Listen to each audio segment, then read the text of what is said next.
નમસ્કાર ખેડૂત મિત્રો, મારું નામ છે અલ્કેશ પટેલ અને આપણી યુટ્યુબ ચેનલ છે ખેતીની વાત મારું ગુજરાત. આજે તારીખ છે 11/8/2024. આજે હું એક ફિલ્ડ વિઝિટમાં હતો. આ કપાસ થયો છે માનો ને કે 23થી 23 એક મહિનો અને ત્યારબાદ 3 અને આજે છે 11 એટલે 45થી 50 દિવસ જેવડો કપાસ થયો છે મિત્રો. કપાસમાં આપણે બીજો કોઈ રોગ નથી, અત્યારે કોઈ જાતની આમાં ચૂસ્યો કે થ્રિપ્સ કોઈ દેખાતું નથી.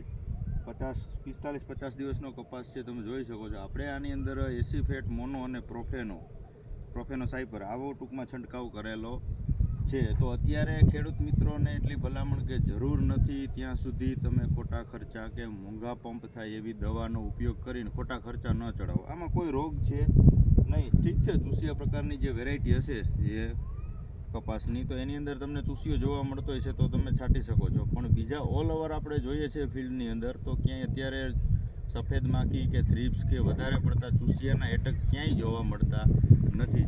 આ એક મિત્રો ચોક્કસથી છે કે જેને 2 મહિના ઉપર કે 60 દિવસ કે 70 દિવસના જેને કપાસ થઈ ગયા છે, 2BT કપાસ, એની અંદર ગુલાબી ઈયળની એન્ટ્રી થઈ ગઈ છે.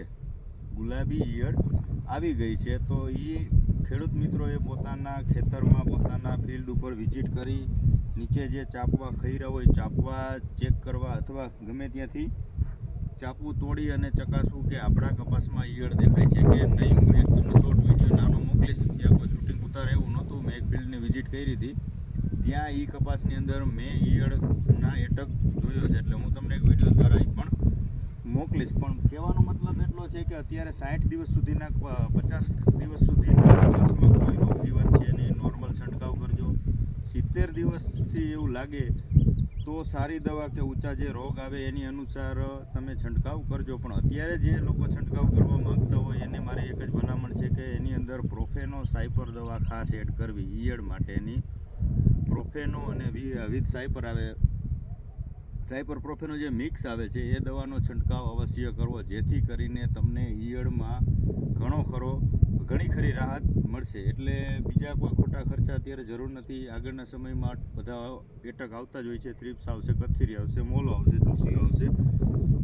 આ બધું જે પરિસ્થિતિ થાય ત્યારે આપણે અવનવા વિડીયો દ્વારા માહિતી આપશું. અત્યારે કહેવાનો મતલબ એટલો છે કે જેને આગોતરા વાવેતર કર્યા છે કપાસમાં એને ઈયળ આવી ગઈ છે. તો ઈયળમાં પ્રોફેનો સાયપર છે અને બહુ વધારે પડતી એટક દેખાતું હોય તો તેમને ડેલ્ટા મેથિન 11% જે આવે છે, છંટકાવ કરવામાં કાળજી રાખવાની. બળતરા ખૂબ થશે એટલે ડેલ્ટા મેથિન 11% જે આવે છે એનો છંટકાવ પણ તમે કરી શકો છો. પણ એ વધારે આગતરા હોય તો વિશેષ એના વિશે આપણે વિડીયો બનાવશું. પણ એમાંય મોંઘી દવા છાંટવાથી સંપૂર્ણ ગુલાબી ઈયળમાં રિઝલ્ટ આવતું હોય એવી દવા કોઈ છે નહીં. એટલે સમજી વિચારીને ખર્ચા કરવા.